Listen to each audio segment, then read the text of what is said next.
Det kan ikke passe.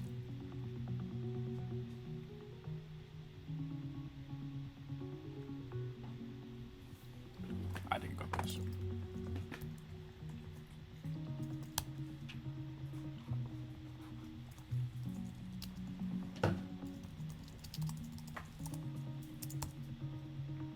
Ja, det kan godt passe.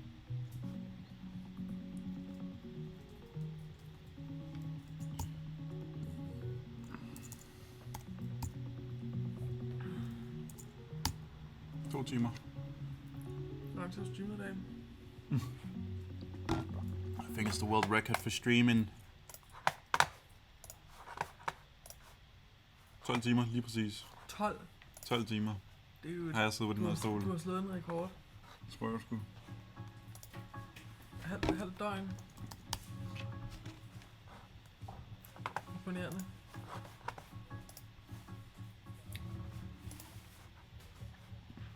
Sick tutorial. Can you please make an update tutorial for newer versions? Good idea. Thanks. Det er bare fordi jeg ikke kunne finde ud af det. Han kommer og redder mig. Hey, it's tight with blender bin and get rid of this principle. Take this down It's done. and you see nothing. It's done. And there's still some banding going on, and that's unfortunately right now more sensitive. Nå shit, jeg troede kun han havde 121. Ej, han laver syge tutorials som er. Holy shit. You've seen this effect in show openers and Instagram posts, and if you're like me, Den har jeg set, det er fucking sindssygt, og den er mega short. Ja, den der sky shit var også kun en minut. You can start by using any animated object. Being that I want the person struggling. Det er lige dig, det der. Det er jo præcis den samme, han bruger. Which is a great family movie, by the way. I'd use mix Har du set den? Ja. Har du lavet den? You'll need to use Mixamo, FBX, Twitter, Alle bruger fucking Mixamo models. Det er bare sådan, det er det nemmeste. Relation will work from 1 to 48. Relation works, and it works well, but with a high Også det der med, at man kan auto-rig, det vil jeg gerne prøve lidt mere. Auto-rigging. Han er så god, ham er. Han svarede på min comment, dude. Den mest cringe comment, han nogensinde kunne skrive. Jeg kunne ikke finde en tutorial, men den er stadig syg. Kan du lave en ny? Det er så sød.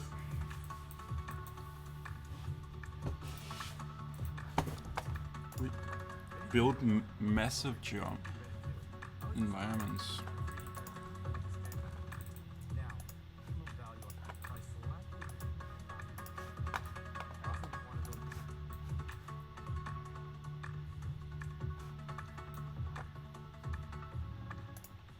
Remember Lost? Them and then save their lives. And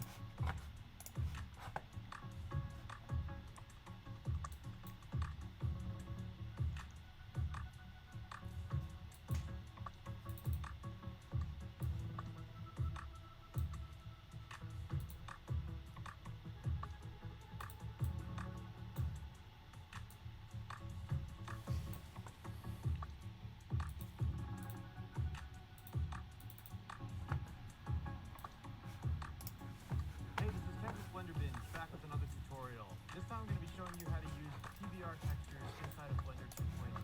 This is a remake of a video that I did a while back. I'm going to show you a good workflow. It's going to be fast, it's going to get you up to speed really quickly, and you're going to be able to go ahead and use it. Look down. So I'm going to zoom up a little bit, and I'm going to mix with a bunch of these, but you can here.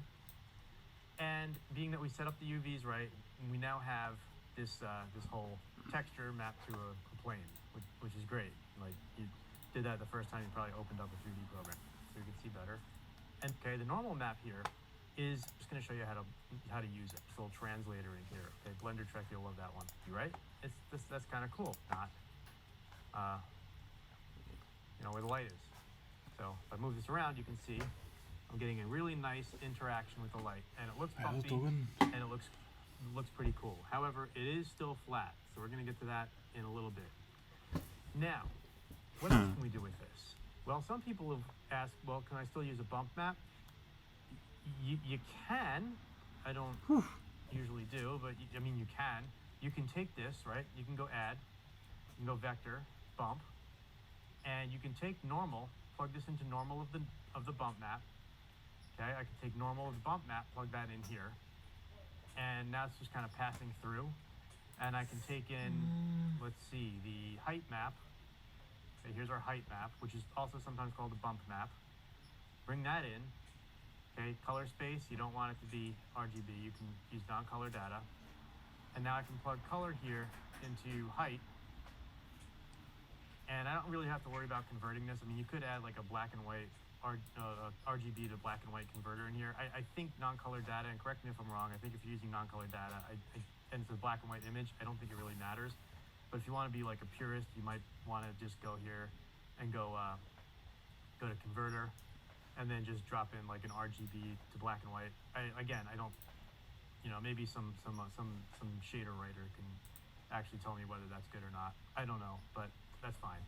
So now, what you can do here is you can play with the strength, and you have a bump map, okay, on your image as well. So here's just the normal map, and here it is adding a little bit of bump to it also. So you can mix it and get the look you want. And I mean, this is all artistic. You're an artist, so go for it. Unless your project specifies that you stay exactly scientifically accurate, in which case, you'll should have like a whole layout anyway. That's kind of cool. But you'll notice too that we have this roughness parameter. Okay, the last thing we're going to touch here is this roughness. This roughness at 0 is black, which means black is completely shiny. White is completely rough and dull. So we also have a map called roughness here we can use to control that. Okay, where it's white, it's going to be not very shiny, and where it's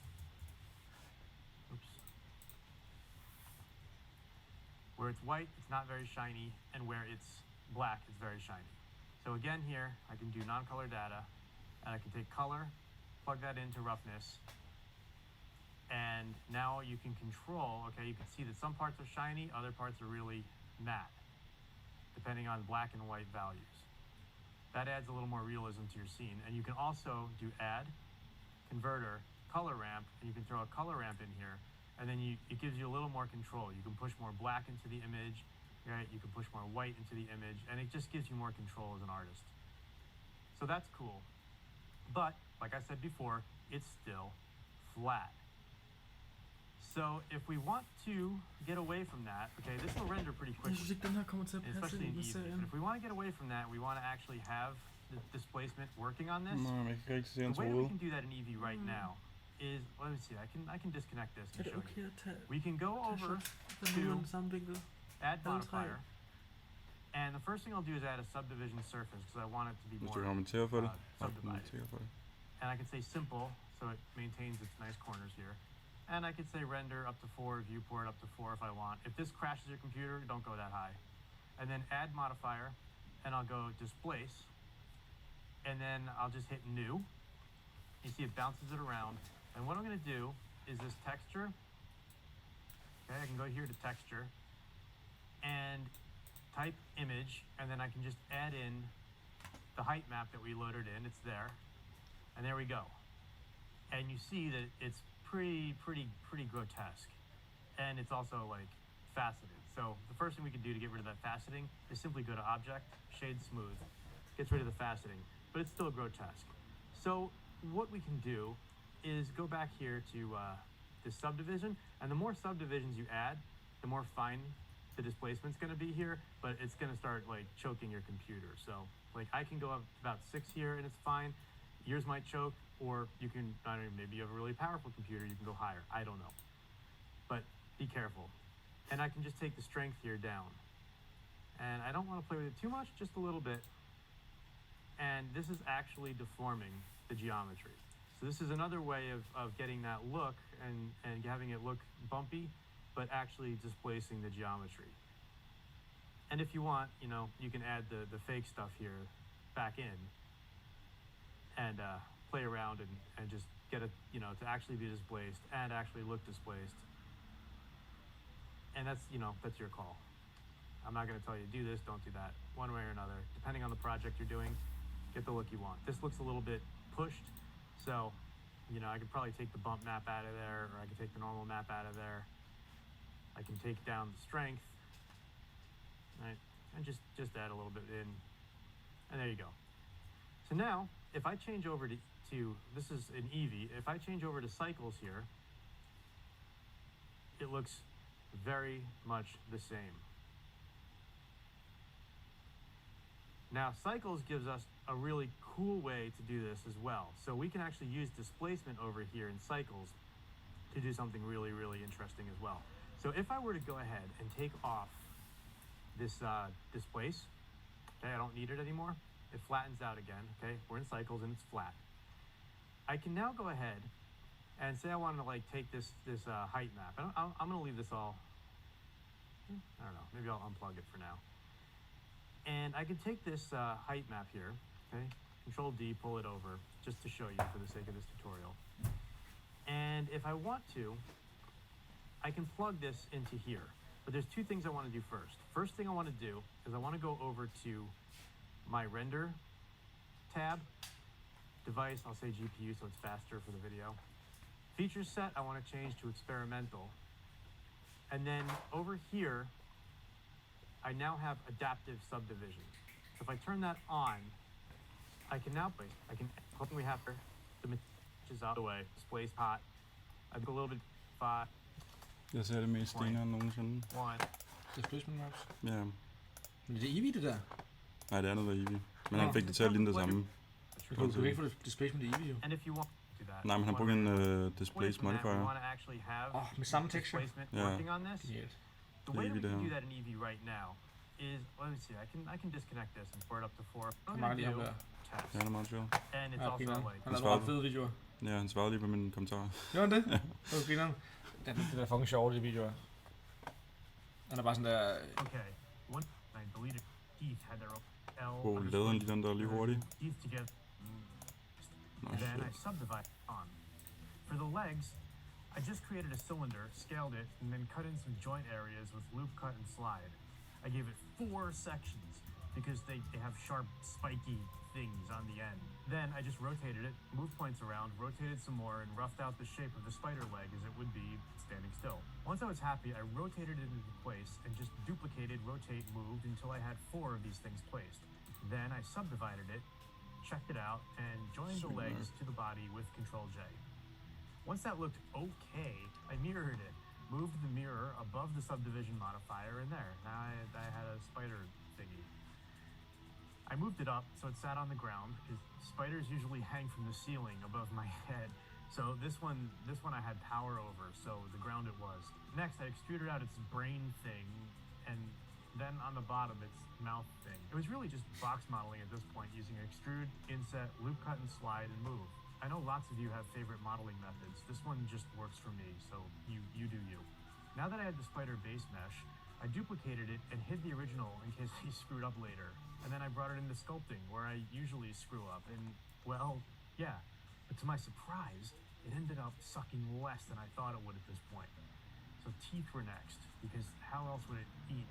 Han får det til at se så let ud. Fuldstændig. Ja, det er så skørt. sådan, tager ingen tid. Han har nok lavet den 1000 gange, tror du ikke? Det kan godt være. Then I gave the body a shader, and the teeth had their own shader. Sådan, hun knows, måske det er hans 441. forsøg, det der. Tror du det? Ja, sikkert. Han er bare dygtig, jeg tror bare han sådan... Ja, Now the thing fair has eyes, so it can see out of the computer and plot against me. So for that, I selected rough squares of faces around the trunk, and then I used loop tools to make them into circle shapes. This loop tools thing is an add-on that ships with Blender. You just have to enable it under preferences. It's really fun to play with.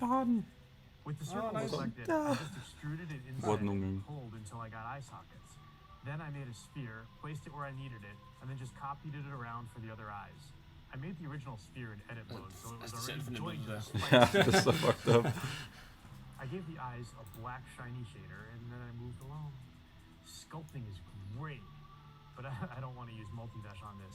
So I just wanted something quick, so I used the displace modifier, assigned a marble texture, and I got this. I can feel your disappointment. My failure makes you powerful.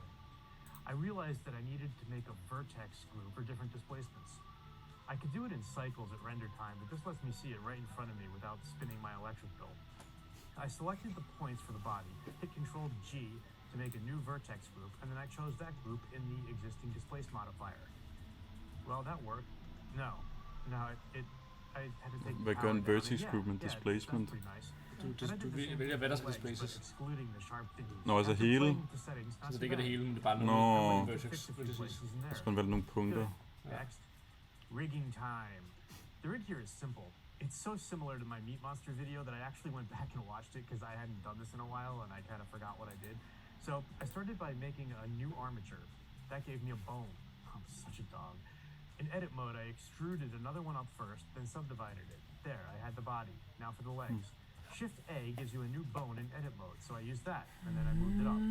Then I positioned it, moved the top into the first joint, then extruded and moved the rest until it filled out the leg. I went back and adjusted where I messed up. There. Now I just copied and pasted it around until I had 4. And I messed up again, so I rotated these into a better position for left and right. Then I named each set of bones for each leg with an L. That will let me mirror them later and save me some tedious work. L_A for the front, then copy it down the line and it auto-magically numbers it for you. I got to the last leg and I named it L_D, so like A, B, C, D. Then I tried to mirror it and it didn't work. I hate wasting time troubleshooting things that are supposed to save me time, so I just duplicated it and I rotated it. Done.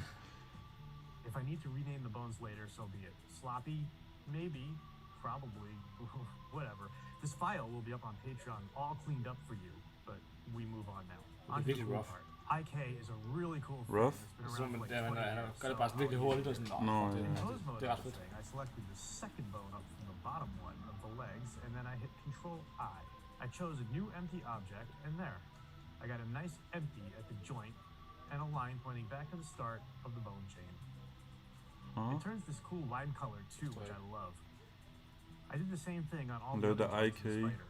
You need to deselect and reselect to get the menu with the option for new empty object. If you don't see it, try selecting anything else like in the outliner or Nå, så, anywhere, and så then rykker man select empty'en, below eller hvad? again.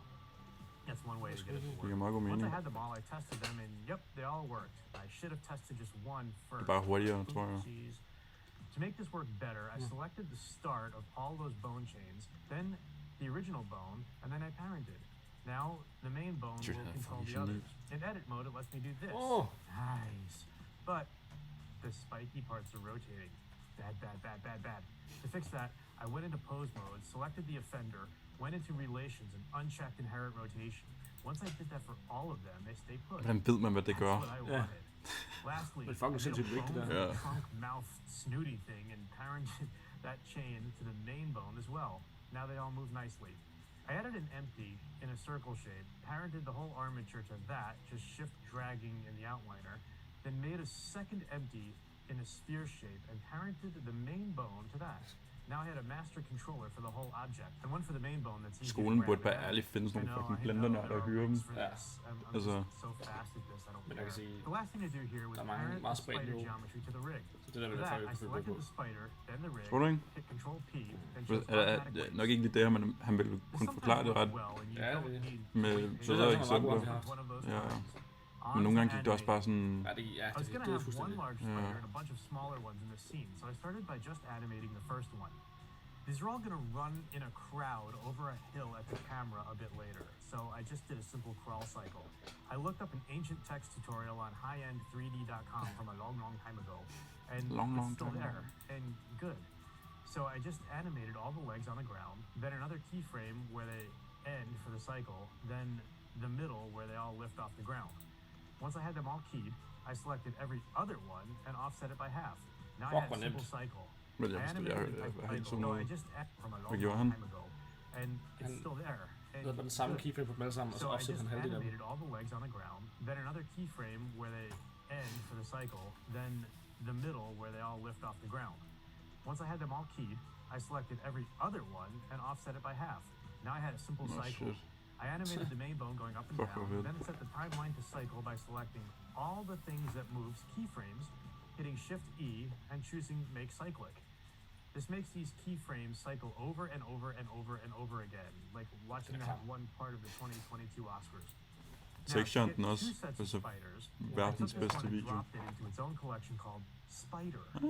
Then I made another collection called Spider Large, dropped in a duplicate of the spider hierarchy, and renamed things to large and small respectively.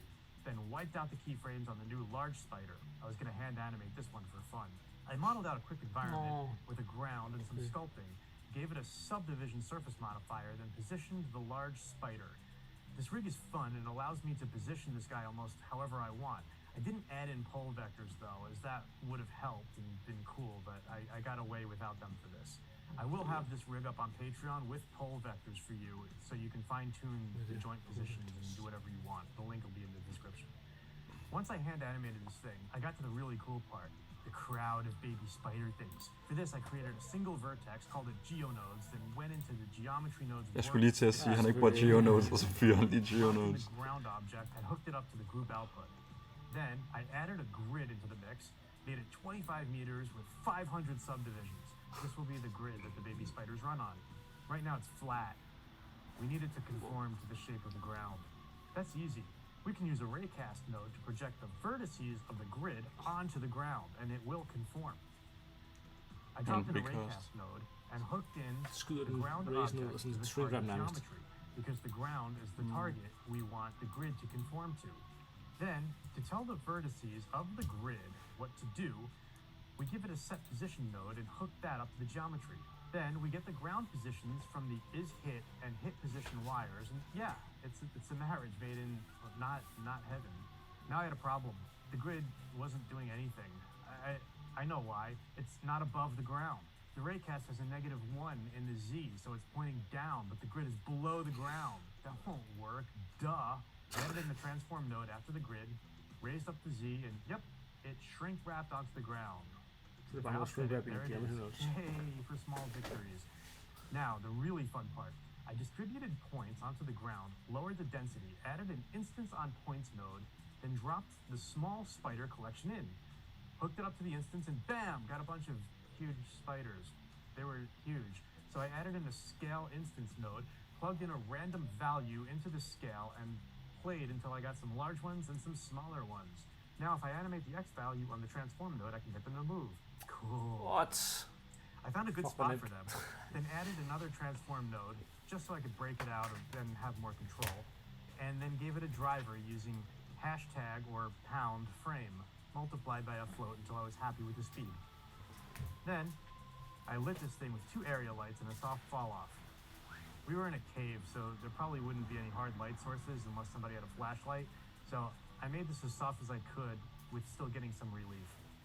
I then textured it with some simple procedural shaders. Ideally, I'd grab pictures of lobsters and color correct them and use the shells for these, as they kind of had that look. But this is quick and dirty, and the procedurals allowed me to not have to worry too much about UVs at all when set to object in the shader. This is all up on Patreon if you want. The link is in the description. Hey, du har også. I wasn't liking the look, so I went back and fixed the teeth and then sculpted a bit more. I also added some subsurface smearing to the body and teeth to give it just a bit more of an organic look. I shaded the ground to look icy, but not and used the rock PBR shader as a base. Then reworked the lighting, animation, work, and baby spider grid size until I was happier. I added some rocks and stuff, rendered it out, color corrected it, and resolved, and there. Vi har også bare siddet sådan der helt mørbanket derinde. Og så fucking... Hvor mange er I? Vi er 3. Ja, vi er også Thanks. Shit. når du rammer den der overtræthed, hvor alt det bare er sjovt. Ja, vi kommer godt hjem og så godt. Vi ses i morgen. Ja, vi gør. Det var meget hjem, der er meget grinerne. Most of you probably have not lived on a desert. Det er det, der tænker du. Hvad? Being a generalist, not an environment artist like Aiden remembered. I'm not much of a painter, and so I did Much of a painter. Now I figured that the walls are about 100 or so feet tall, so that's like 30 meters, and it's true because the internet told me so. I thought maybe I could thicken the walls and extrude, but nope, it wasn't having it. Okay, maybe I could cut it out of the floor. I made it into a solid shape by selecting the edges on the top and the bottom, right-clicking, and choosing fill. There, cut a block. Now, using a Boolean modifier on the plane, I could choose the block and cut it out. Then I extruded the whole plane, moved the block around a bit, and got it cut out. I positioned the camera, ignoring the fact that the normals were totally screwed up after I smooth shaded the object, and I tried to sculpt. Nope, this was going down faster than the ratings on this video. I needed a new strategy here because Blender is great. The geometry was going to get really huge really quickly on this approach, even instance. so I switched it up. I made a new scene, positioned the camera Stop at it, like Flo. 300 feet off the ground, and added a 25 square mile grid again and placed it at 0 on the y-axis, because this time's going to be different. Oh yes, this time will be. So I had to adjust the clipping planes because Blender sets it at 100. Seriously, 100. I can't do anything with that, so I bumped it up. While I was there, I did it for the camera too, because the camera was at 100 too. Oh, come on! I also changed the renderer to cycles. Okay, whatever, you're bored now. Let's move on. I added a ground type texture to the grid, just a random rock PBR texture. The actual link will be in the file on Patreon if anybody wants it, Skal vi splitte den? along with this whole file. Link is in the description. I digress. We move on. I pushed the bump to some Cirka 20 ungodly kroner. number like 300 so that I could see it at this scale and not have to use displacement. Then I adjusted the color with a ramp. I needed to see what it would look like with Det var en sunlight, by, so I eller added En a kæmpe sun by. to the world shader. Det er Blender sådan has noget, a du plejer, really du gerne decent skulle lave. sun Ja. shader thingy. It's really nice. If you haven't tried it, you definitely should check it out. Here's where I broke for my last attempt. I cheated and I used Ant Landscape. If you'd seen my ice video, I used it there too. I'd prefer to use Houdini or satellite data for this, but I'm keeping this one in Blender for now. Subscribe and help me get to 100,000 followers, and I'll do like all these other programs too on this channel. Deal? Maybe I'll make a new channel. Good, let's continue. So I added in a mesa from the Ant Landscape, and I scaled it up. I also dropped the ground shader on it, made a duplicate and called it Cliffs. I changed the type to Object, and made sure that the scale was right by creating a cube that's 100 feet high, and then adjusting the mesa size to match. Then I scattered a bunch around and assigned the ground shader to all of them. After that, I duplicated Han the har også en ground, fucking moved it up, computer. cut out the parts that covered the city hall area, and cut and moved the geometry to shape it around the hole so I had more of a flat ground and not a Monument Valley feel. Then I made another duplicate of the grid, named it Bottom Ground, and cut away everything I didn't need. This will be the city floor. Then I did the same thing for the top areas where I want the buildings later. Yay, I had a landscape, and the scale might work. Time for buildings, because no city in a hole is an actual city in a hole without buildings in a hole. I'll go fast here because all I did was like extrude, loop cut, extrude, bevel, loop cut, scale, loop cut, extrude, inset, over and over again until I had lots of shapes and lots of buildings and my eyes were totally bleeding. This was probably the most fun part, not because of the eye thing, but because these buildings are pretty simple, and I kept them as simple as possible so as not to kill the Blender. In reality, these would probably have much more detail to them. Then I gave them a simple procedural shader that looked dirty because sand, it gets everywhere. Once I had all the buildings I wanted, I put them in one collection to start with. Time to make the city. Hair systems are great for this, but I didn't use that because I made a single vertex and named it GeoNodes. Now I was locked in, no escape, no garbage chute, no sub for you. I went into the geometry workspace. Here I dragged in the collection of buildings. This is really cool as we can scatter collections, but I needed something to scatter them on. So this is where the ground came in. I dragged that in and hooked it up to the group output. Then I distributed points on faces and turned the density way down. That gave me points that I could use to instance the collection onto without killing the Blender. Leave that number high and The see what Blender. happens in the next step. I triple dog dare you. Do it. I dropped in an instance on points node, checked pick instance, and got a city of dill pickles. After playing around with the settings, checking separate children to get access to the whole collection, I added in a scale instance with a random value hooked up to the scale, and a rotate instances node with a random value hooked up to the Z rotation by way of a combined XYZ node, like I explained in this video above in way more depth. So now I had to start. Now I threw in a tower building that I'd modeled before and had something to start with. I played around with the lighting a bit, tried HDRI images, and arrived at something I liked. Next, I needed to populate the city around the giant hole because sprawl. For this, I duplicated the GeoNodes single vert and assigned the geometry nodes setup to it. Then I'd added in some geometry to scatter the top buildings on. I decided to create a new GeoNodes duplicate, make sure that it was set to the correct GeoNodes modifier, and renamed it Valley. And then made a duplicate of that modifier, which makes a new copy of the whole setup similar to what we do with shaders, then named the new one Top. Once I had that, I could change the input geometry to the new top buildings geometry we just made in there. Scattered urban sprawl. Now I just played with the scale some and made it better. After tweaking the setup for a little while, I had a base city. The rest was duplicating the setup for foreground buildings, tweaking the lighting more, tweaking the placements of the cliffs, realizing I wasn't completely satisfied after a couple of hours total, realized that for the real shots, it would take quite a bit more time, and realizing that I had to wake up for work in the morning, yeah. I added some fog like I did in my Ready Player One inspired video by adding a cube with a volume shader, threw in some cheap ant landscape mountains in the background, and realized it needed ships. So I went back and modeled ships. I animated it, rendered it, ran it through Resolve for some color tweaks, and there. Not too bad for a few hours work. I need to do this for real at some point, but the whole file is up on Patreon if you want. If you're still here, subscribe before the video Det er ends. hans færdig, ikke? I'm running out of time. Men det viser også bare, hvor langt man kan komme med bare skatter en masse sådan low poly meshes og sådan. Calf bench. Vi bencher en shit lige nu. Den er sikkert fucking god, den der. Blender for absolute beginners. Hvad er du fandme med den der? Buildings, buildings, buildings. Ja, det er fordi, You want a set that you don't skud. want to spend days modeling? I got it. Here's one way to build a modular set that can keep on Har du giving, siddet og like tænkt on på det? Nej. Covina, California. I'm gonna plane a shader. Select principal screen. Select the points and drag them into position to frame one apart. Det er sygt. You'll see the image clear up on your plane, and that's a good thing. We can now get rid of the image plane. We don't need it anymore. In fact, we never really did. Now, here's an important part for this to work. Jeg tror bare, det er for at introducere til behans. Scale the dimensions of the plane to be a standard measurement. I chose 5 meters wide by 3 meters tall. 4.3 meters or something like that is a story, but this works for this. You can use real world scale if you want, just keep some ratio. Nå, I turned the roughness up on the shader here to get rid of the shine too. Here's where we can use the ancient technique of extruding and faking relief made popular in har du Wonder det Woman. account her? Har den We mistet use det der control R dybde? to add loop cuts Det der and fog er der slide ikke mere. cuts into place on all the major relief lines. Det er fuck. You can use the knife tool too. At this Well, resolution, it Mark. will kill you to have some extra polys, but you do you. Go in and fix the UVs if you need to. Then grab the windows and extrude them slightly.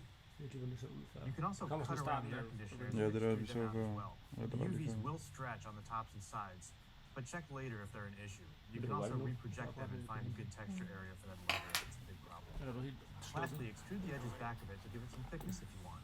We can also select the windows and give them a new shader, then make them shiny by bringing down the roughness on the new shader too if it helps.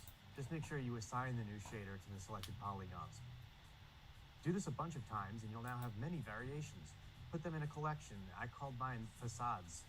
Here's the part you've been waiting for, or not, I have no idea. Go to the cube, rename it whatever you want. I chose geonodes because it's original. I like to select all the points on this thing and merge it all together so I have one point. There's no actual reason to do this other than I saw Regem do it and I thought, that's cool. I'm going to do that. Now, with this thing selected, go to the Geometry Nodes tab and hit New. This is not meant to be a full Geometry Nodes tutorial, by the way, and I'm going to keep it very simple from here. There are far more complex and elegant setups you can do. This is not one of them. It just works and it lets me keep track of things in a relatively tidy way. This stuff is so new and it's like probably all going to change again anyway in a month. But for now, add in a new collection info node. Pick the facades collection and check separate children. What a horrible name for that.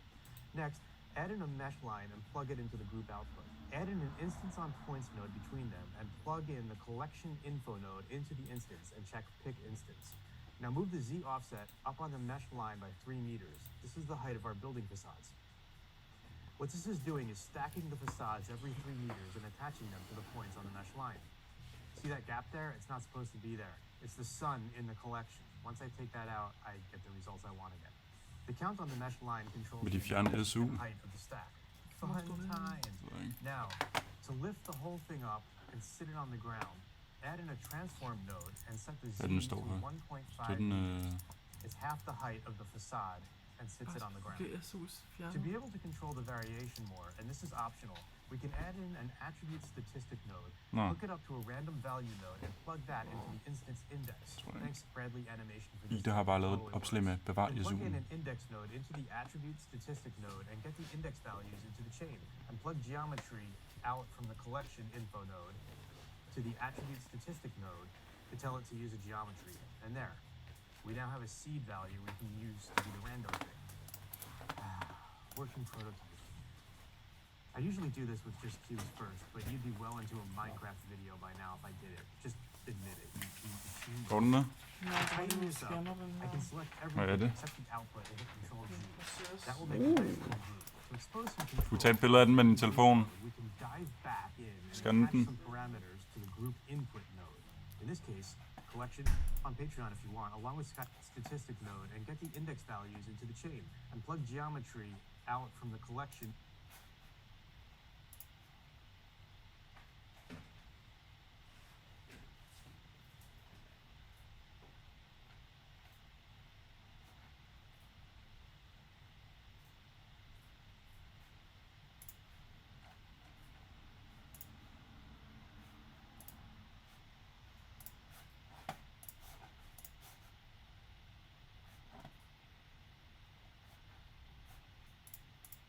Warehouses, they're everywhere. All Costco and IKEA warehouses start with a default cube.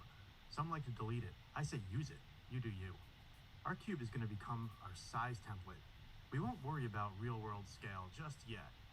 We just want some value that's going to make this whole thing easier on us. So we make this cube 2 meters wide, 1 deep, and 1 tall. There. Let's call it template and sit it under the ground so it's out of the way. Let's start making this. Now that I have to break it up, this is instance on points. Then effective collections to make it a bit more interesting. There, a few hours of planning and it's something to work with. You can push this pretty points node, 4 boxes of different shapes, and then threw them all into the new collection. It's out there and hustling to get mine.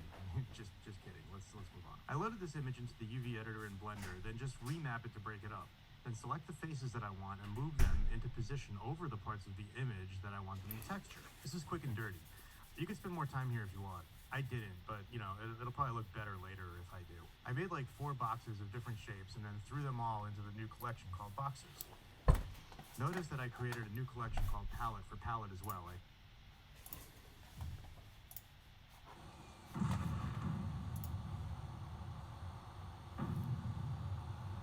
I made the matrix and then I blew it up because that's what we do as humans.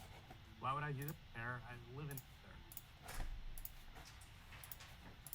100.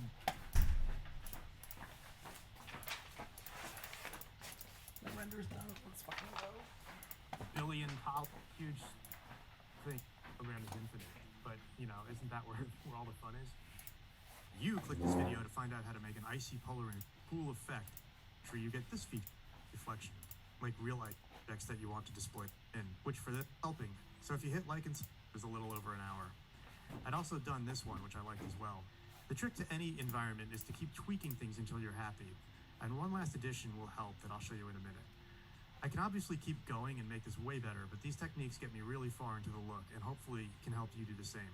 I love helping, so if you hit like and subscribe, it'll help me do way more of these and show me that some of you actually want this content. Penguins. That would make everything better. Penguins. Or no ice at all.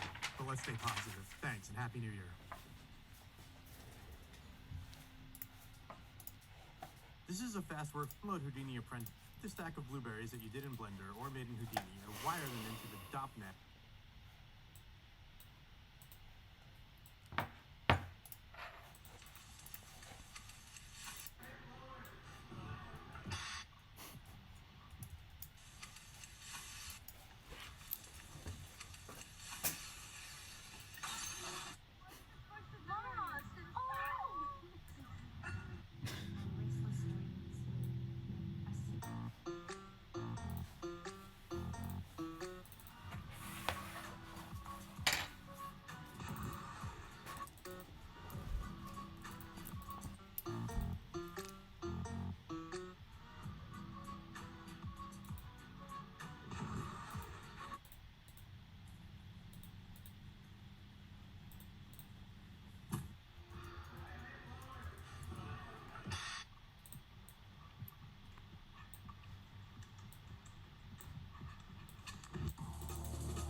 But I'm just fucking sliding down fucking hell on my ass.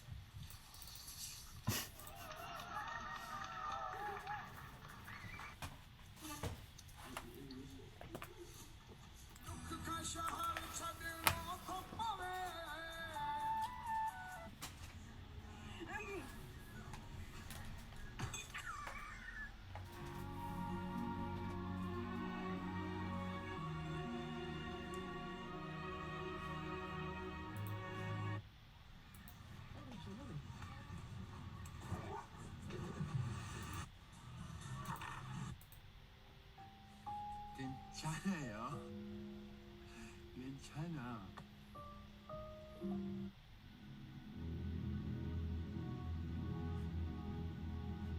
Seems a fucking handful to get in here.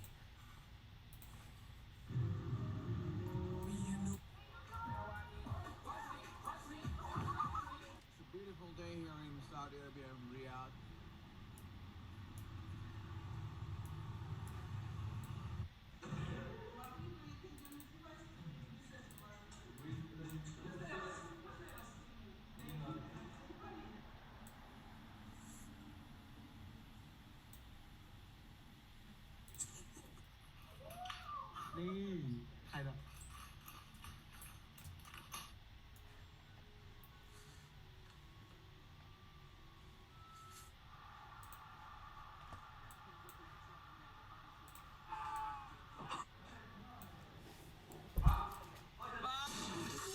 We're supposed to be a fresh start.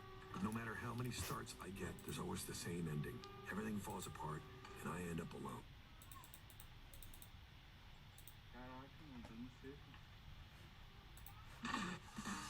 Badadan, bad from me bad. Where you get your bada from? Thing where me...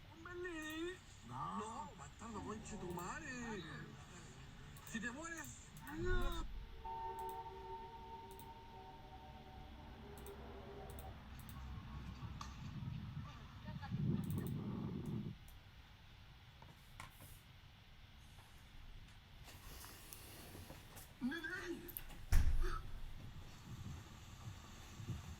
Jeg fløj med en sort ramme rundt om.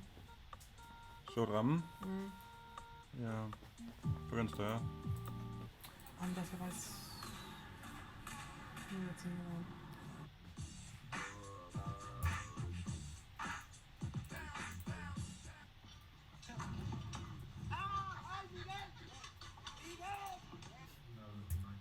Looks pretty fucking stuck, to be honest with you.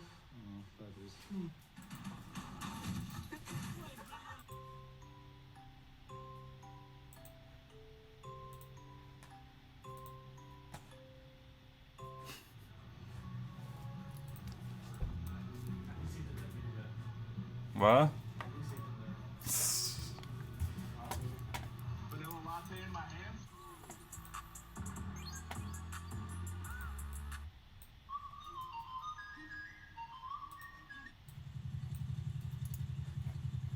Can a 3D printed wrench remove a tire?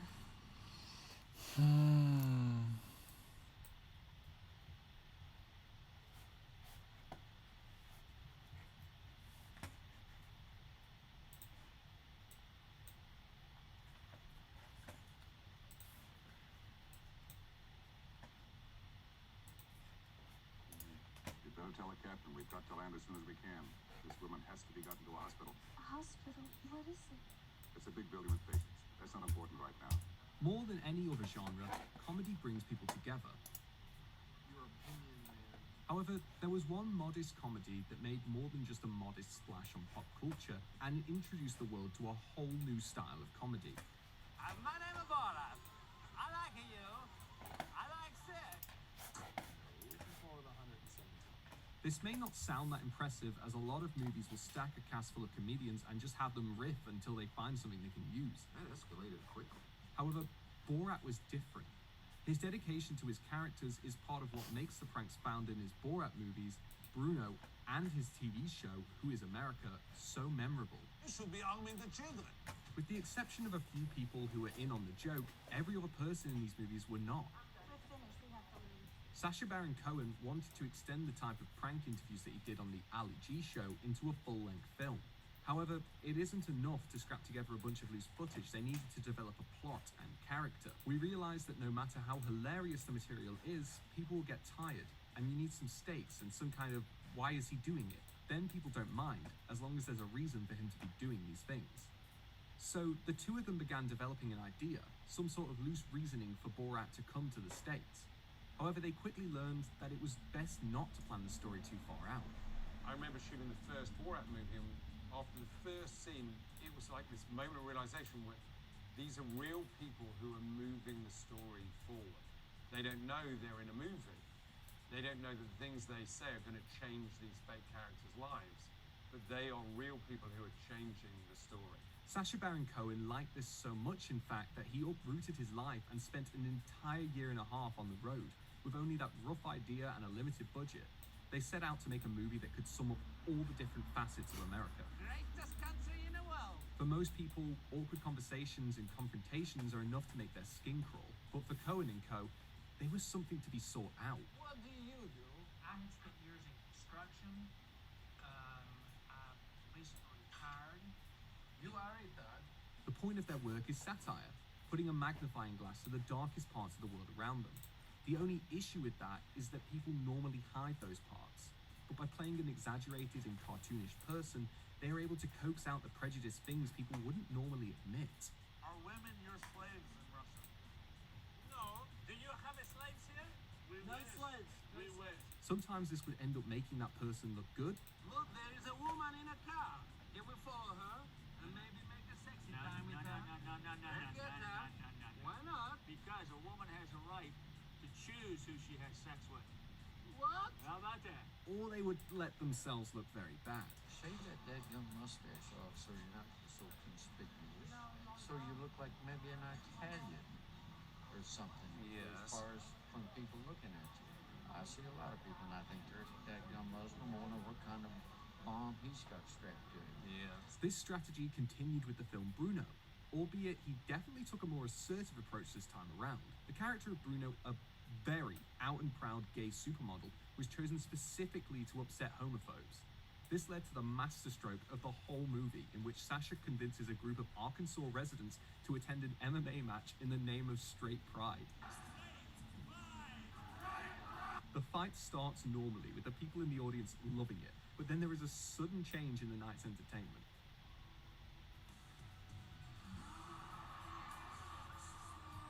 The two actors continue into a very tender display that we unfortunately cannot show here. So instead, we will just let the audience fill you in on what happened. This big climax worked wonderfully for the movie, but almost caused a complete stop in the making of it. The crowd turned violent and started throwing chairs, glass bottles, and anything that wasn't nailed down at the character actor. This wasn't the first time this has happened, as something similar nearly broke out during the national anthem sequence in Borat. There are many instances where violence has broken out, even some where his life was in real danger. However, he keeps going with the bit, not just out of preservation of the project, but for self-preservation.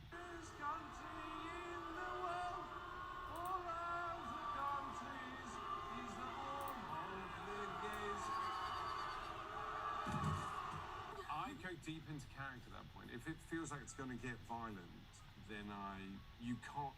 The worst thing you can do is crack and then realize that you're playing a character. You don't go, hey, I just want to mock you and expose your racism. Then you're really in trouble. This dedication didn't just give him issues with the public, it also caused several run-ins with the police. After the boxing scene in Bruno, police brought in the entire production crew for inciting a riot. However, by this time, everyone knew the drill and how to handle the situation. This wasn't the case with the first film, as they often found themselves in legal trouble. Over the course of the year and a half it took to shoot Borat, the police were called on them 92 times. Some of the crew had to spend a night or two in prison at different points. However, that pales in comparison to the trouble they almost found themselves in, as the FBI themselves began tailing the production team not long after. Numerous people have been calling into the agency concerned about a vaguely Middle Eastern man with a bear traveling across the country in an ice cream truck. There were a couple of times where agents would show up at the hotel where everyone was staying. Every time they did, Sacha would be instructed to hide or leave the premises before questioning. He was not a US citizen, and so any trouble he got into would lead to an immediate termination of his work visa and would cause him to get sent back to London. To prevent this from happening, they had a lawyer on retainer for the entire time they were shooting. There did prove to be a long period until the next project, however. Sacha Baron Cohen ran into an issue after the release of Bruno that put an indefinite pause on making another movie in this format. He had become too much of a great success. The first Borat film came out in 2006, and Bruno followed not long after in 2009. Sacha had ideas to follow up on these, but no matter what character he dressed as, he would be immediately spotted. That is the issue of interacting with the public. You can't control what movies they have seen. With no feasible solution, he had to hang up the mustache and focus on fiction work. It wasn't until he created the show Who is America in 2017 that he was able to return to the genre. Using heavy facial prosthetics, he created a variety of characters to interview people on both sides of the political spectrum. So I would like you to help me do instructional video for 3-year-olds. Okay, like this. Just remember to point Puppy Pistol's mouth right at the middle of the bad man. This convinced Sacha Baron Cohen that enough time had passed where he could make it work. And with that, I go to America! in order for the film to be done, it had to be made in complete and utter secrecy. From late 2019 to mid-2020, Sacha Baron Cohen is going and filming scenes for this subsequent sequel film. This was all done without anyone being the wiser. They achieved this by having Borat require a disguise for large parts of the movie, as well as partially shifting the focus to his daughter, Tutar. By having the father-daughter relationship being integral to the story, the movie develops a whole new layer of sincerity. While this is due in large part to Maria Bakalova's fantastic performance, most of it comes from the people she had the good fortune of coming across. Janice Jones was a professional babysitter who took Maria's character in, fully believing that she was a teenage girl about to be married off to a much, much older man. I'll relax you, okay? Yes. However, rather than being a bystander, she took the opportunity to make sure that was what she wanted to do. You got a big brain up there, so use it. Just think. 'Cause I don't think you need to change. I will think about it. Hey, that's all I want. That's all I want. I want you to think about it. This moment was a complete surprise, not only to Maria, but for all the people behind the scenes.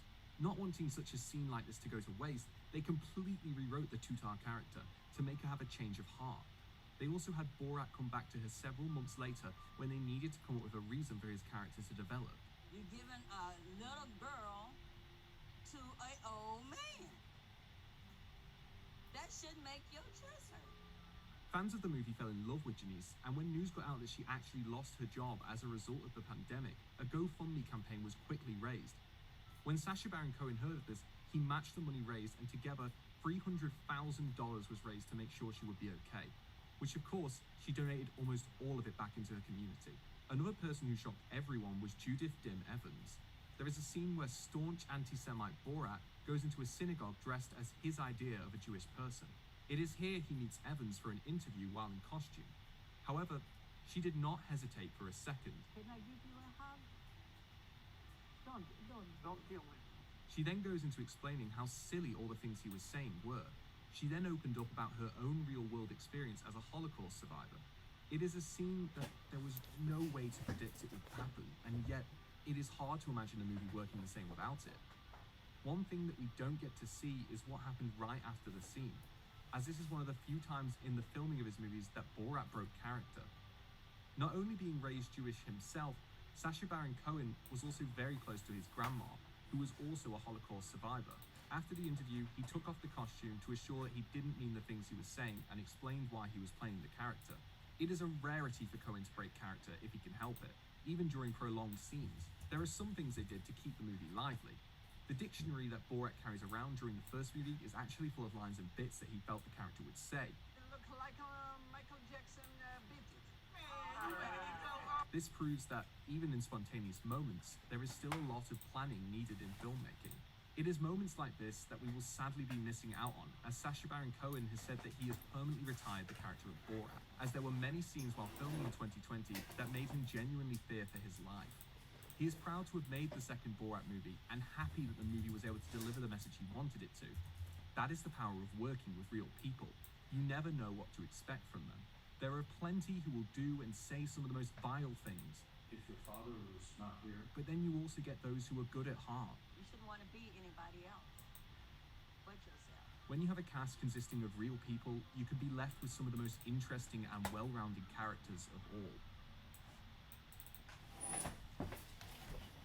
Hafez al-Assad was born in 1973. You better tell the captain we've got... Enough to scrap. That's not important right now. Well, It more than just a mock and introduced the world to a whole of comedy. I like sex. With its off-the-wall sense of humor and countless quotable lines, the movie was immediately successful, even getting nominated for Best Screenplay at the Academy Awards.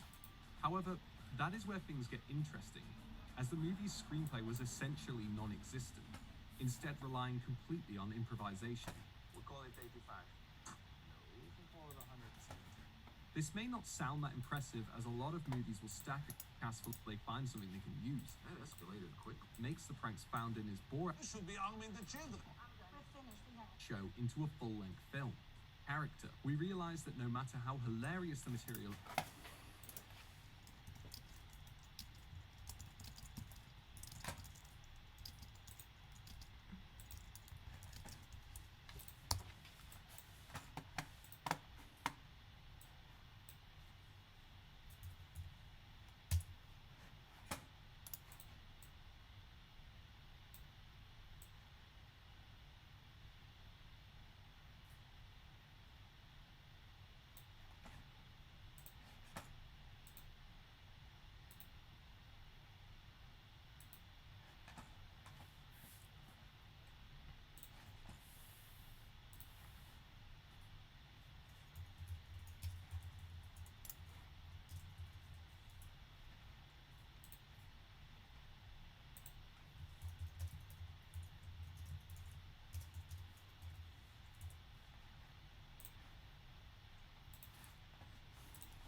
Hey patrons, it's Kev. I got something cool for you today. After going to SIGGRAPH and seeing a lot of the Houdini, it can do all these like pretty cool effects in Houdini.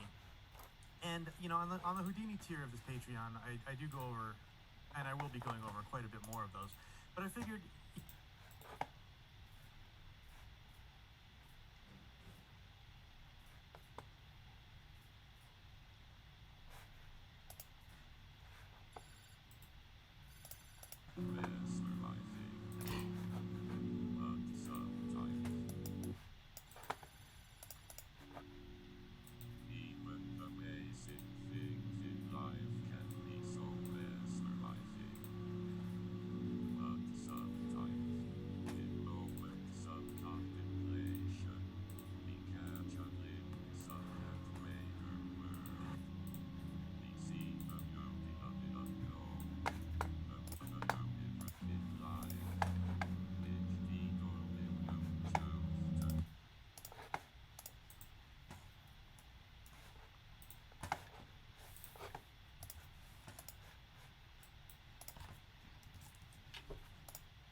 2 collection and then can copy paste these as well. So this is how you get like billions of monkeys and cubes and still it's fine. So this is the principle of copy and paste. Yes, I can kill everything then goodbye. Like to how many default cubes have you killed? Too many. Cool. So the trick or like the workflow of the scenes I create, I need some building blocks. Sometimes everything goes wrong, I just have one and have to work with it, sometimes I have 2 or 3, but the goal is to make one building block which is actually very versatile. So a nice thing, thank you with the person who has invented the bisect feature of the mirror modifier. This is what I'm going to use a lot. So the principle is that I have or my box, my default cube, I'll just squash it down a bit. So like on each axis I have something like a mirror axis. So if I have A here and then B here, with it, actually I can just put something on top of it so it's easier to see what's going on. So on this side I put a cube, and on this side I put a monkey. Put a monkey, I like to run. And I guess here maybe a loop. So I try to have on each axis of the cube a different looking element, and then in the mirror modifier you can just mirror it. And then of course if you don't use bisect, it's just like all a mess. By using bisect, you say like I just want to have this side and then cut everything away which would have been mirrored to the other side. So by bisecting it, I now just get the cube on both sides, not the cylinder meshed into the monkey. So this is nice. And then the good thing is you can just start flipping. So very quickly you can have a different looking panel. So in this case, maybe I just want a plain looking, even like a Lego plane here. You just bisect everything and get nice looking panel which has this cylinders on it. Or I just want a clean plate, or I want a plate with just things. Can I get Suzanne maybe? Hvor meget mangler du? No? Where's Suzanne? Ah, here. Okay. So this way you can have it one single Shit. lots of different looking variations. And then using later arrays on it, you can very quickly flip through the iterations and just Hvad? a scene. 200? Shit. Why did I delete it? Jeg mangler 100. Good. Hello. So I am going to create now my first. Nice. I'm looking at you, Susan. Oh, she's looking at me. I'm now creating the first block for the scene, and then later we use it to just quickly create something stupid and large. Det er flot. So bear with me, that might take a few minutes for me to actually make the shape work. God And it's kontrast. also like a bit weird because it's just like muscle memory. You just boolean some things out of it, and you know some patterns work. So it's annoying at the beginning if you don't really know what you're doing. Yeah. Later you get an experience of what shapes kind of work, and then you get much quicker, of course. Bare lidt nederen, at So det er ikke of course, nederen, the men first sådan, thing det der start billede er with helt lyst, not a og så ser man det der completely sådan lidt rectangle mørkere. shape, but like- I'd start Fordi on man top ikke of ser the cube, stenen but så like a meget. limited cube. This is a rectangle then. Så hvad? Man ser ikke stenen så meget på det andet, jo. Yes, Nej. and Sådan i then mørke farver. split it with the loop cuts in half, so I already know where my Det ligner sådan et helt andet things are. setting, hvis det giver mening. I also haven't talked about the z-axis. There's a trick which I use to then create some like alpha-looking geometry. We'll get into later, maybe. But like so of course the first thing I start with like not a rectangle, completely rectangular shape, but like so like don't start with cube, but like an eliminated cube. This is a rectangle then. I don't know. Not a square, but a rectangle. Yes, and then split it with loop cuts in half, so I already know where my things are. I also haven't talked about the z-axis. There's a trick which I use to then create some like alpha-looking geometry. We'll get into later, maybe. So yeah, I start, and then the goal for me on the plate is I want one half to be like more smooth, and the other one is like very noisy. So I can very quickly then change my panel to be like something very noisy or something very smooth, and then you can like iterate in agreeable, because you need not all everything should be agreeable. You need also some smooth areas. That's why I start with the smooth area to also get into this talk and not get completely nervous. Cool. So just let's get started. Hey, awesome. So I just can I do this? And it's also very dirty what I'm doing, so you will later see that we might get artifacts, but there are ways around the artifacts. So I tried to, actually I did a mistake already. awesome. Always a bevel at the sides for separation of the panel. So if I erase it, that you have like a nice separation. If you don't do it, then it's like looks a bit weird. So always a bevel around the corners, and then I now try to actually use some very simple Boolean operations to get some shapes in here. So hello, normals are always awful at Captain because Boolean doesn't work when normals are wrong. So hey, and I just do it in edit mode. Like I don't have to go to the modifiers and add a modifier to bool. You can just hey normals. Control F to go to the face menu, and down there someone implemented the Boolean intersection, so very quickly you can get just some nice Boolean shapes. And then it's just mostly like Boolean some stuff, Talking out now in workflow. get some interesting shapes and see what happens in the end. I maybe should also think about, actually it's already getting to be a greeble surface and not a smooth panel. Stupid me. I don't know, 6 degrees should be fine, and then this one, 30. Good. That should be good enough. So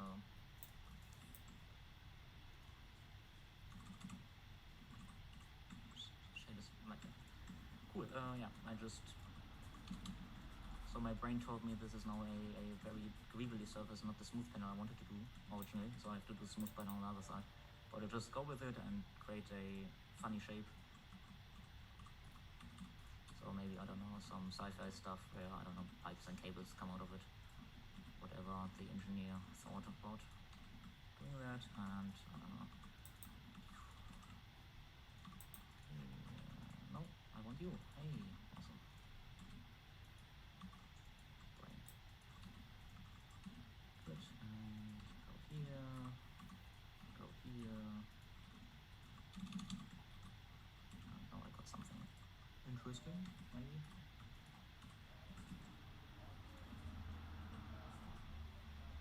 No, this one was it, right? Yeah. Medium point, one yes.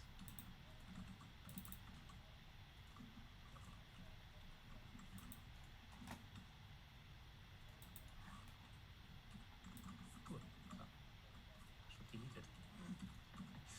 So if I now mirror this thing over, I should get already like a nice bisect everything. Nice way of having like a industrial looking shape, and I can then just continue to work through the rest of the asset to see if I can get it nicely tied to the middle. Can I just clip it here? Got it. One thing you might see then later, which is then not cool. Can I see the problem already here? No, I will get to it later. Sometimes you have to delete the face, which is exactly on the symmetry axis, so you don't get like weird standalone faces. Usually you always have a mirror axis on it anyways, so I keep it now in and see later what breaks and what doesn't break. Nice, maybe bevel this one here, that would be cool. I guess, I don't know, can I do something crazy? No, it doesn't work, so maybe just a simple cube over here. Go here, and I guess we can maybe just do an offset here.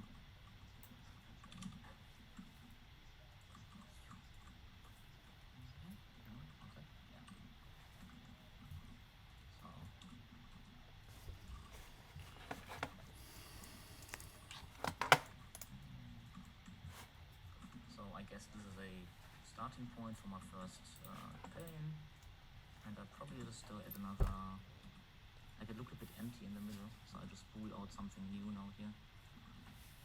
Hope I don't destroy anything. Good.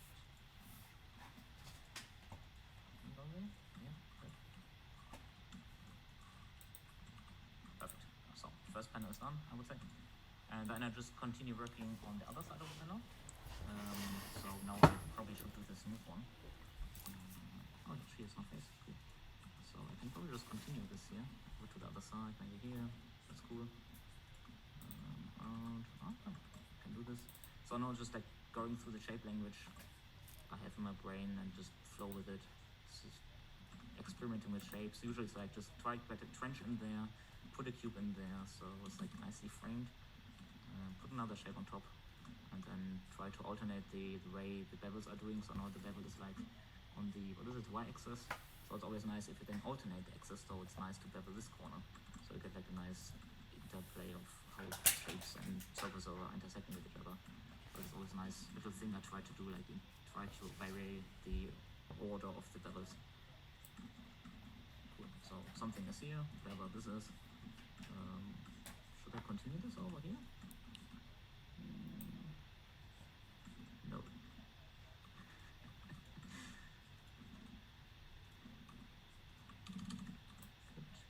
I guess I need to connect this dude with the rest here. Actually, I could probably then just do a dirty. Oh god, that's horrible. Can I do this? Oh yeah, looks hey, my shortcuts work. Good. First time working on Linux and trying to get your key map in here. Thanks, Francesco.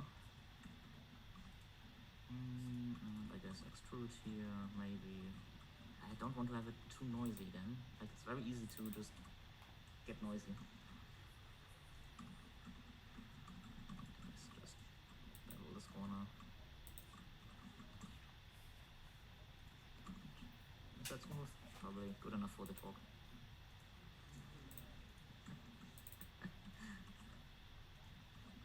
I also have my time run next to me. I have my phone telling me I'm always 15 minutes into the talk. It's always an eye on the time, because that's what you're doing. Like, you set yourself 1 hour of time, so don't get caught in the small little details and just try to get just like head on, continue. That was dirty, and that did a lot of and make it rather emission color or the absorption color and put it in shapes. So this is my source block. So if I need some dimensional noise in there, not yet in the collection.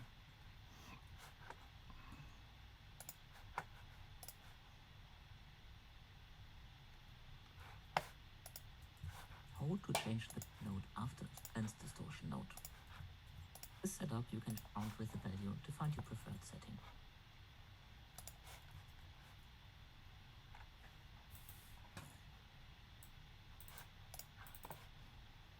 Let's get rid of some weird denoising artifacts. Go to the view layer. Let's get rid of some weird denoising artifacts. Go to the view layer properties and enable the normal pass. Enable all the light passes for diffuse, glossy, and volume. Also enable the emission and environment pass. Now render your scene. Go to the compositor to rebuild your image from the passes. Add a color node and set it to add. Start with adding the emission and environment pass. Duplicate the add node and add the diffuse direct and diffuse indirect. Multiply the diffuse color with it. Add gloss direct and gloss indirect and multiply this result with the gloss color. The volume direct and volume indirect passes simply need to be added. Now add all of the nodes together to get exactly the same image as you had 10 minutes ago. Add the denoise node and put it in front of all color nodes aside of the diffuse color pass. Connect the normal sockets with all denoise nodes, just not for the volume passes. Now enjoy your lovely denoise image. Just not for the volume passes. No,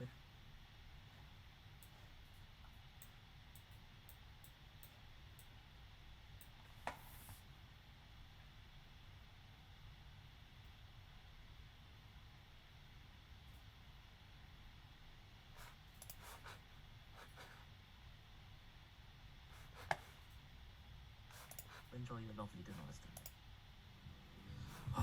Denoising, the art of squeezing all the details you can out of an image. We're going to be using this scene, which is a inside of the compositor. That way you get access to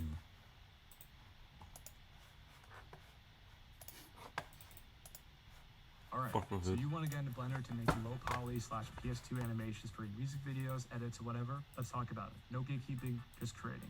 I'm going to be showing you how I made this animation from start to finish, showing you all the steps of my process from creating character, decorating the scene, animating, and adding some fancy touches. I'm going to try to make this tutorial as a beginner-friendly as possible. Hvis jeg gerne vil lave other tutorials for more explanation on certain nogle Instagram stickers med low poly mennesker. The Blender Donut tutorial series before Det var fucking sjovt, bare sådan hvor de danser og sådan noget. From navigation, and a lot of key terms that I'll be referencing.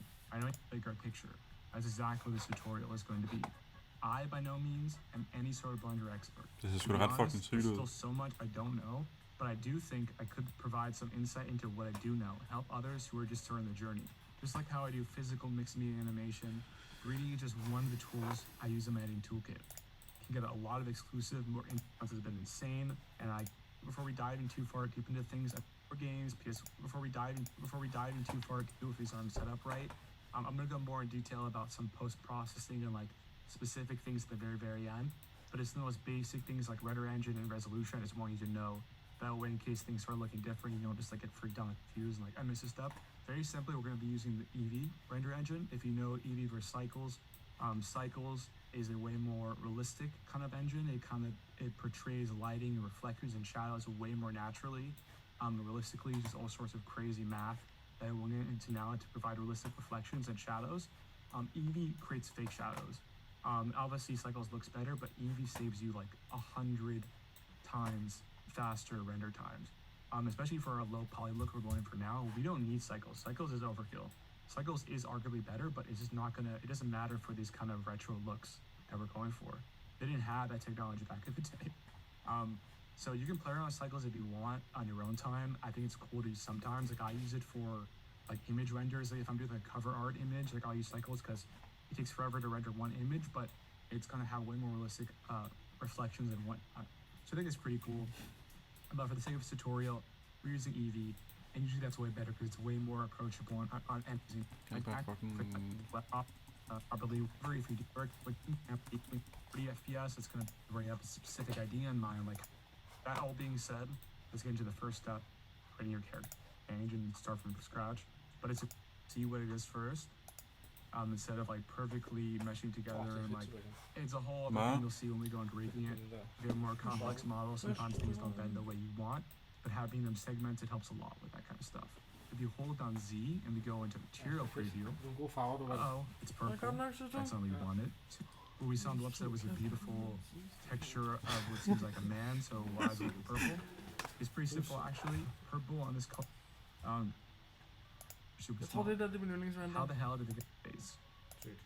If you look at our Me Fighter, which I'll show on screen right now, I texture painted that model. The Frog tutorial does texture painting as well. Yeah, it's essentially just letting you paint over something and it's letting you draw out, if you see over here. It's essentially doing the same as creating this texture, but you're doing it with Blender. And it's really cool, it's great, it's fun, especially if you have one of those tablets that lets you draw on your screen. It's a really cool fun thing. But sometimes it's not as easy as creating a texture like this. So we're not going to texture paint today, but it's a cool I want to show you guys very simply. Rather, we're actually going to be taking this image right here and bringing it into our image editor of choice. Whether you're Photoshop, whatever software you want to use, ours being Photoshop, and we're going to repaint this to look like we want it to look like. And the cool thing by doing it this way is that essentially, like I'm going to repaint the one thing to note too is I'm using a select, putting go to array, selected just this face, vertex as that, right? Essentially, I made your own character. Selecting one of the bones, not years, but it will take your character in a mix mode. The relationship. Movers for a second. That's to last. This is adding a new. Jeg bare lave en dude, der danser. Into my original concept. Ja, men de her computer, ikke? Holy shit. Prøv at gå ind i det. Du lagger, før du har lagt den ned i den. Jeg optimiser den til at få 24 fps.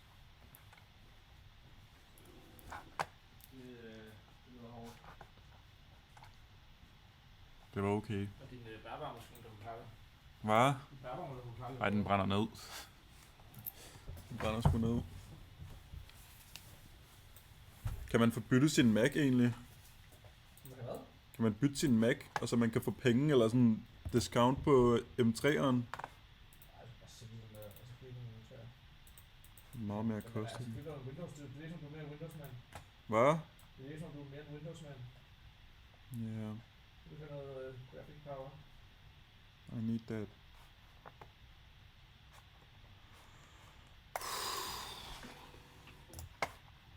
Jeg får sådan en stationær. Og ingen penge, så er jeg fed. Ja.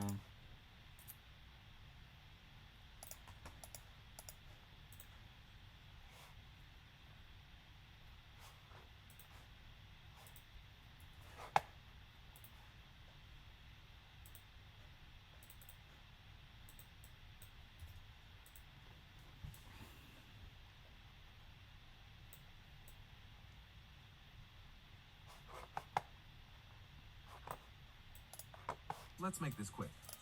Open Preferences and enable Node Wrangler add-on.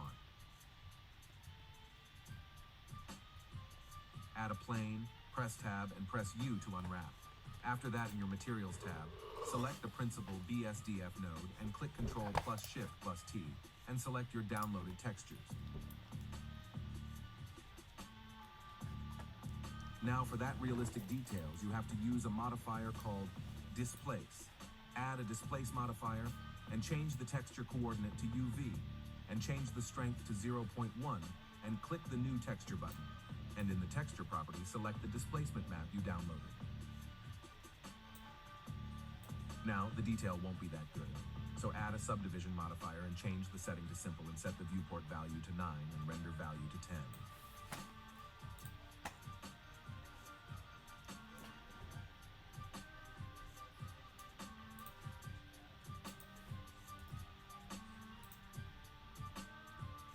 So this is how you use textures properly. You can also use adaptive subdivision to optimize the scene. Subscribe.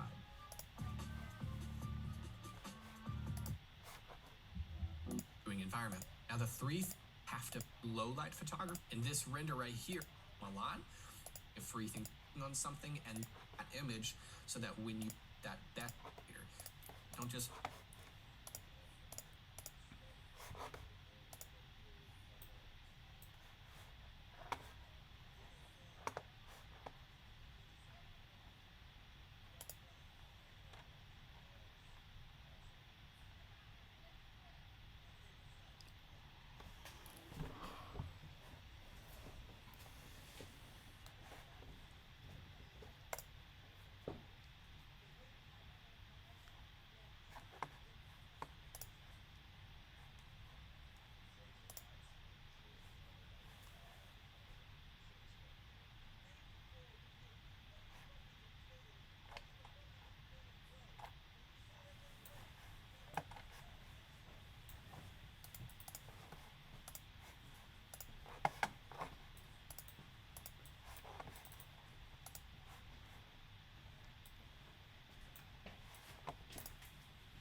Hvordan kan du bedst lide det?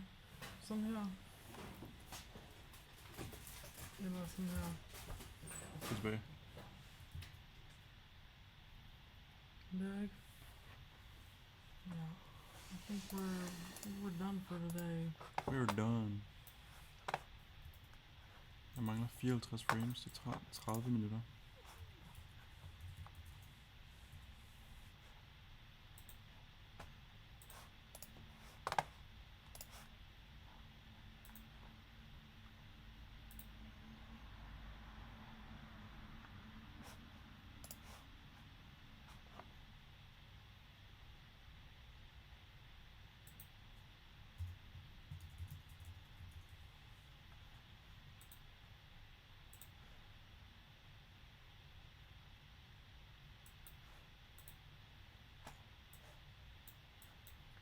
Så kigger vi på.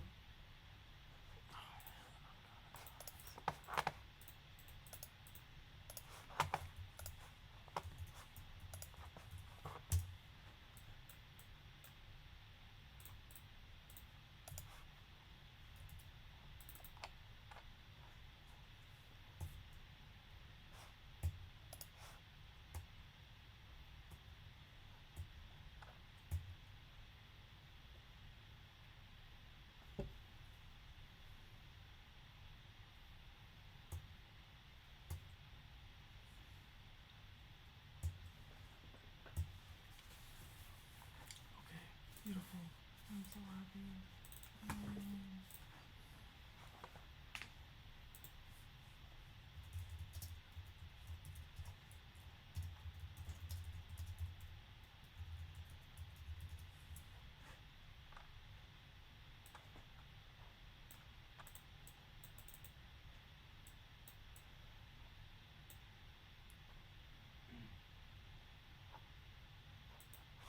Ground control to Major Tom.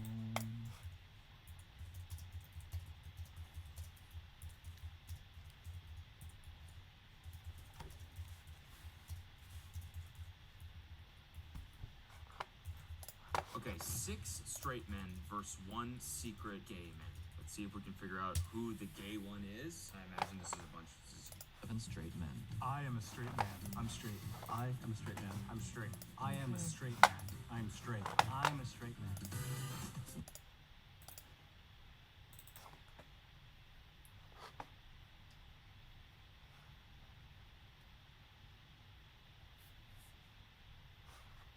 Hey, what's up?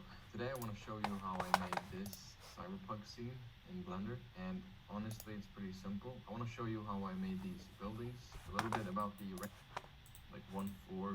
Hey, what's up? Today I want to show you how I made. Hey, what's up? Today I want to show you how I designed. Let's do 20 and place a camera. DG wrap.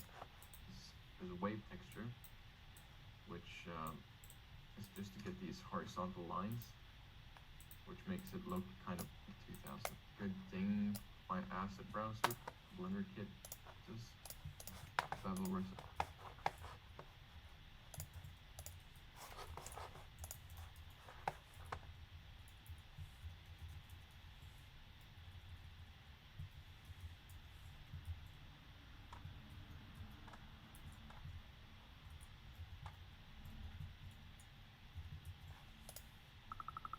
What? Take a sphere. In edit mode, duplicate it out a few times into a grid shape. Make a couple new materials, dark and glow. Make dark dark and give glow an emission surface. Select some lights, then assign to make them glow. Hey, alright. Likewise, create a cylinder with 6 sides and bring it into a tile shape. Use an array modifier and extend it out. Then another array modifier to offset it up. Then another array to array the array to array. Then another array to array time itself. Give it a material and make the color an image texture. Load in your Elvis. In the top view, hit U, project from view. Sup, Elvis. In the UV editor, select all the tiles and change the pivot to individual origins. Scale it down so it's only sampling 1 point. Now you have individual colors. In the shader editor, add a color ramp node and change the interpolation to constant. Now you can tweak the threshold. And maybe you can put it on a wall or something. Likewise, with the lights, create a dark glossy shader and an emission shader. Have an image control the factor for which is which. Hey, another project. I'm gonna render out an animation of moving text. Use that instead of an image. Likewise, use a video of Elvis. Just don't let anyone see the raw footage. Yeah, look at him go. Don't let any... Use that instead of an image. Likewise, use a video of Elvis. Just don't let anyone see the raw footage. Hello.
Hey, I'm Danny Boyd. Or to even the experience promises backers a conventional.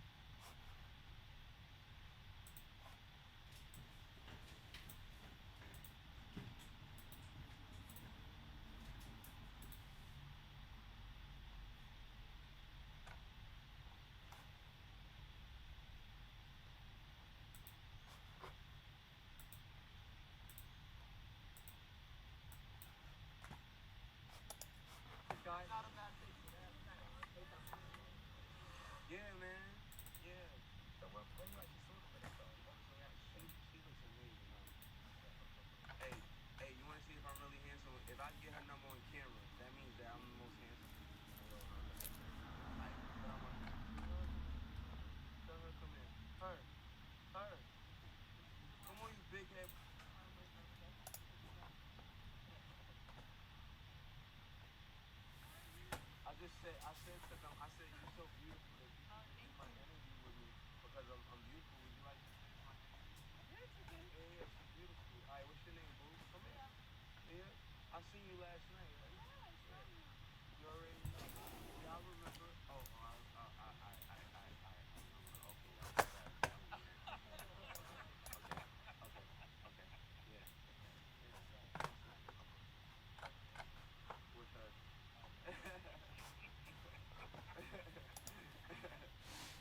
to the series of killings it showed. For some of us, the Troubles is the elephant in our living room. That is a quote from Irish writer Bernard Claverty, and it describes a period of British history called the Troubles. This was when the country of Ireland was split into two sides: loyalists who wanted Ireland to remain a part of the United Kingdom, and nationalists who wanted to go independent and form a united country. Nowadays, after the Good Friday Agreement, and nationalists who to two sides: loyalists who united Ireland, which is why there are two deal or no deals. But the Troubles is well known, not primarily for its aftermath, but for the violence from the IRA, particularly the car bombs in Armagh, Manchester and Bishopsgate. As the conflict went on for years and years, television director Alan Clark and producer Danny Boyle, yes, that Danny Boyle, felt the violence between the different sides of Ireland had become almost normalised in society. This theory, along with a unique, bleak presentation synonymous with Alan Clark's style, led to the creation of the short film Elephant. Killing 1. It's broad daylight, and a man embraces a brisk walk as he explores a typical leisure centre. Some rooms with a vibe similar to the modern liminal space trend due to its emptiness. A towel gets flung over a door here, showing that there are people in the same building, but in a row of cubicles. He shotguns a cleaner to death. He exits the centre in the same manner, then a long, lingering shot of the body. It's like an autopsy photo. No music, no text. We're just faced with the brutal consequences. Killing 2. It's night time on a motorway and a car pulls into the service station. It's done in 2 seconds, and the killer even gives way to traffic when leaving. There's another lingering shot. Killing 3. An old man walks out of a car after parking in this desolate back area, presumably to murder the next victim.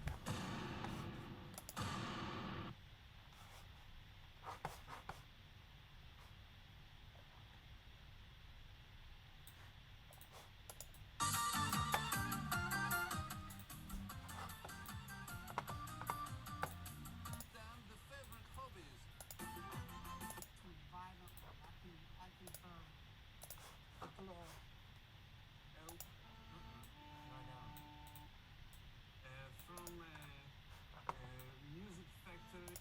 Everybody dance now.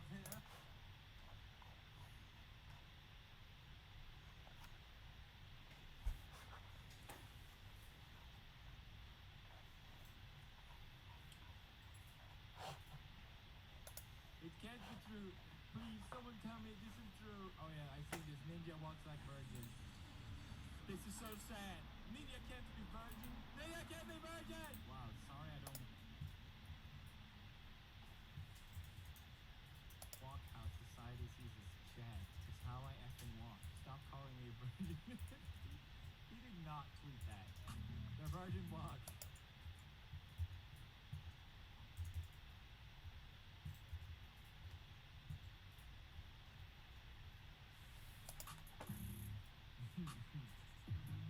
Oh! Yeah! Oh! Reggie! This meme has made me so aware of my posture.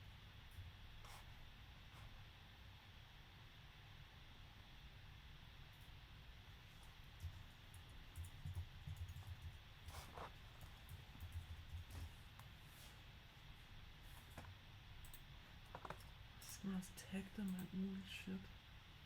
Ej, slap af. Altså.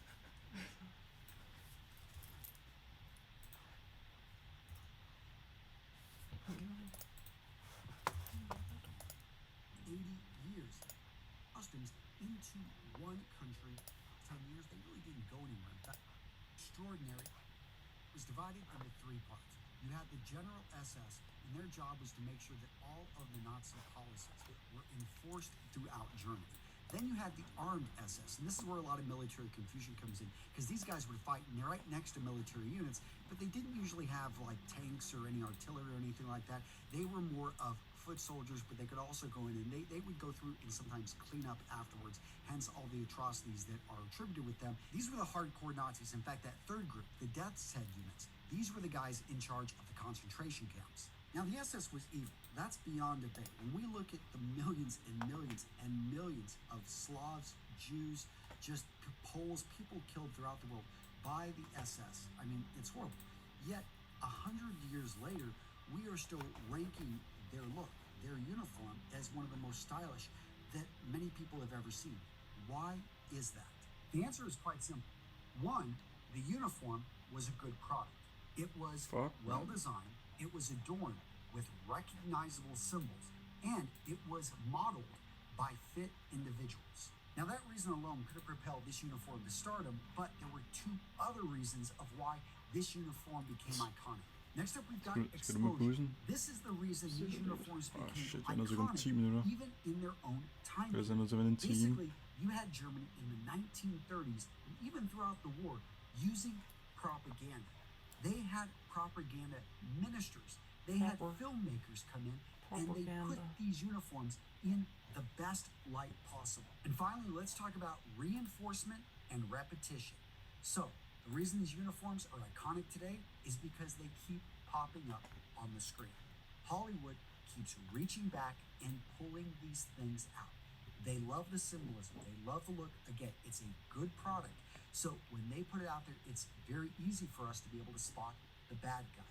It's very easy for us to see the villain because he's dressed in black. So let's go deeper on the design of the SS uniform and start this off by dispelling one of the biggest myths out there, and that is Hugo Boss did not design the SS uniform. They manufactured these uniforms.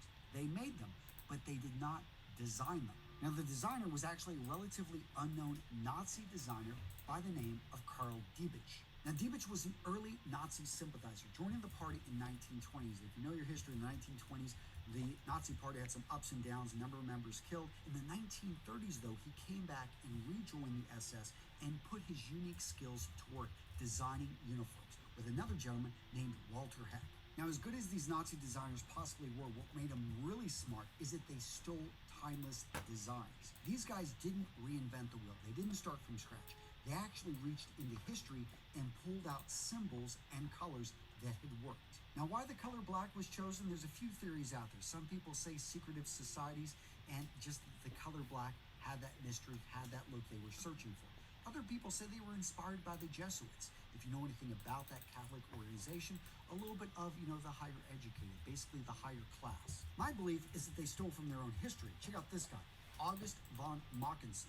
He was a living military legend in the 1930s. A field marshal during World War I noticed the skull and crossbones right there in the hat. You can't miss it.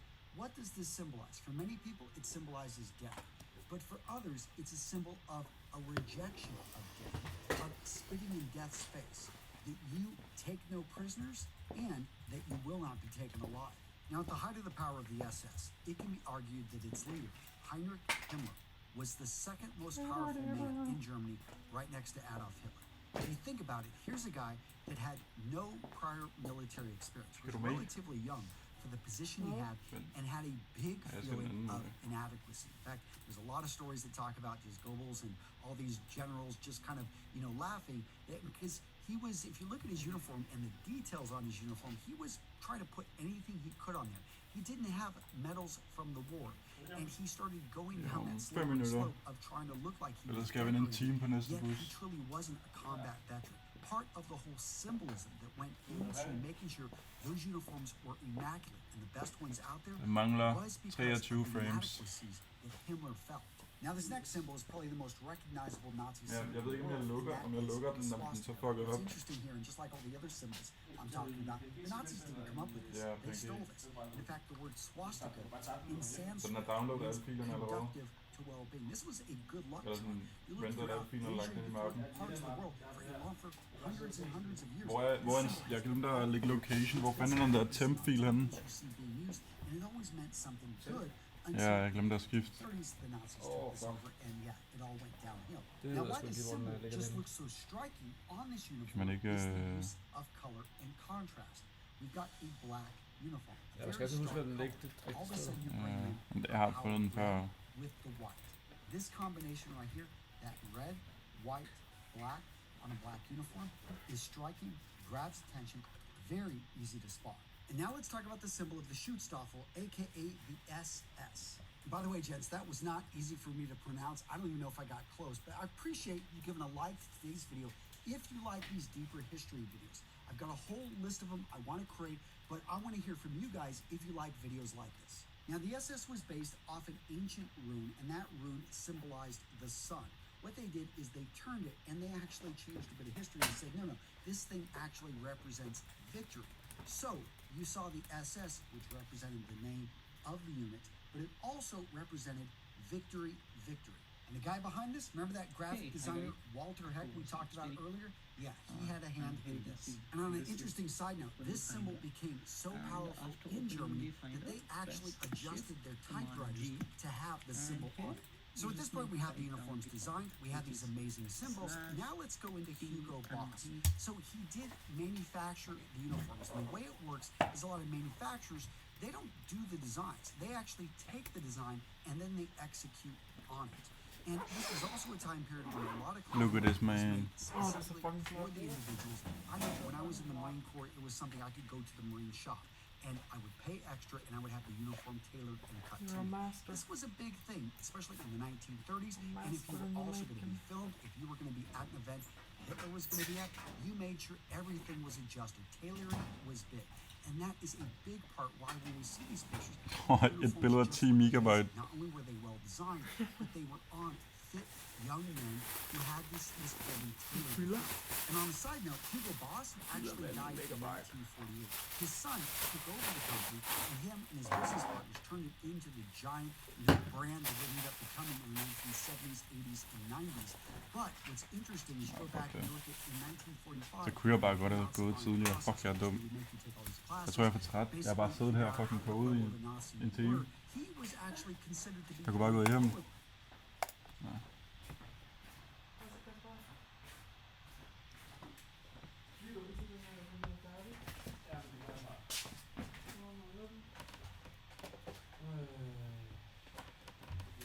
Ja,